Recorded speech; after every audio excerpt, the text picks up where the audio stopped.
សួស្តីបងប្អូនទាំងអស់គ្នាមួយរយៈនេះគឺខ្ញុំឃើញមានការវែកញែកខ្លាំងមែនទែនដែលពាក់ព័ន្ធទៅកន្លែងដែលផ្ដល់ជំនួយឃើញមានគាត់ខឹងគាត់អីចឹងទៅនិយាយទៅចំណុចនេះគឺខ្ញុំអត់ចង់និយាយថាអ្នកណាជាអ្នកខុសអ្នកណាជាអ្នកត្រូវទេប៉ុន្តែបងប្អូនទាំងអស់គ្នាត្រូវចាំទុកថាការដែលយើងធ្វើការជាមួយមនុស្សគឺតែងតែមានអីរឿងពាក្យលើសលួសគ្នាឬក៏មានការខឹងមានការអន់ចិត្តអីចឹងណា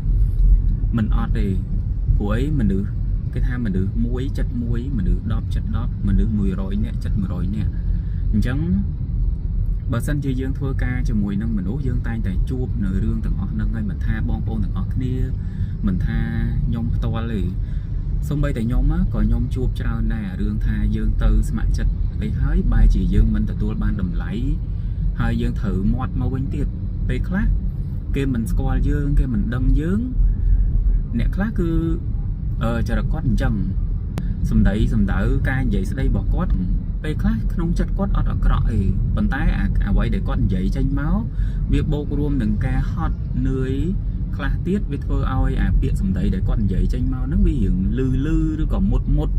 ដែលធ្វើឲ្យអ្នកដែលទទួលហ្នឹងគឺគាត់ទទួលយកអត់បានកន្លែងហ្នឹងមួយគឺវាពិបាកនៅក្នុងការប្រកាន់ឬក៏ការកែបងប្អូនទាំងអស់គ្នាព្រោះអីវាជាអ្វីដែលគាត់កើតមកអញ្ចឹងហើយគាត់និយាយសម្ដីសម្ដៅគាត់គឺអញ្ចឹងណាហើយអ្វីដែលខ្ញុំចង់ឲ្យអ្នកទាំងអស់គ្នាពិនិត្យមើលថាតើគាត់នៅកន្លែងណាហើយអ្នកទាំងអស់គ្នានៅកន្លែងណាគឺយើងសុទ្ធតែនៅកន្លែងដែលយើងទៅធ្វើបុណ្យយើងទៅស្ម័គ្រចិត្តដើម្បីជួយកងទ័ពហើយនឹងបងប្អូនជនភៀសសិទ្ធអញ្ចឹងគឺបេះដូងអ្នកទាំងអស់គ្នាគឺដូចគ្នាទេមិនថាគាត់មិនថាអ្នកទាំងអស់គ្នាគឺកំពុងតែឈរនៅកន្លែងដែលយើងទៅជួយរួមគ្នាយើងខ្មែរតែមួយគ្រាន់តែថាចរិតយើងវាខុសគ្នាតែគោលបំណងយើងតែមួយទេអញ្ចឹងខ្ញុំសង្ឃឹមថាអ្នកទាំងអស់គ្នាគិតឡើងវិញថាតើយើងគួរតែប្រកាន់យើងខឹងបុគ្គលនឹងតែម្នាក់ហើយយើងមកទាំងអស់ហើយយើងធ្វើឲ្យកន្លែងនឹងមួយទាំងមូលមានបញ្ហាអញ្ចឹងអត់អីចឹងណាហើយណាមួយខ្ញុំយល់អារម្មណ៍ដែលយើងកំពុងតែខឹងអារម្មណ៍ហ្នឹងគឺខ្ញុំយល់ច្បាស់ព្រោះអីខ្ញុំធ្លាប់ធ្វើការខ្ញុំធ្លាប់ទៅស្ម័គ្រចិត្តដូចអ្នកទាំងអស់គ្នាអញ្ចឹងតែកន្លែងខ្លះមានការមិនផ្ដល់តម្លៃឲ្យយើងហើយកន្លែងខ្លះទៀត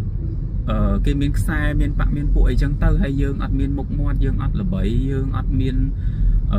ទ្របធនអីច្រើនអីចឹងណាក៏វាទទួលបានការមើលងាយឬក៏ការមិនផ្ដល់តម្លៃខ្លះដែរហើយសម្រាប់អ្នកដែលបាក់ទឹកចិត្តដែលធ្លាប់ដូចថាជួបរឿងហ្នឹងហើយធ្វើឲ្យគាត់បាក់ទឹកចិត្តអីចឹងណា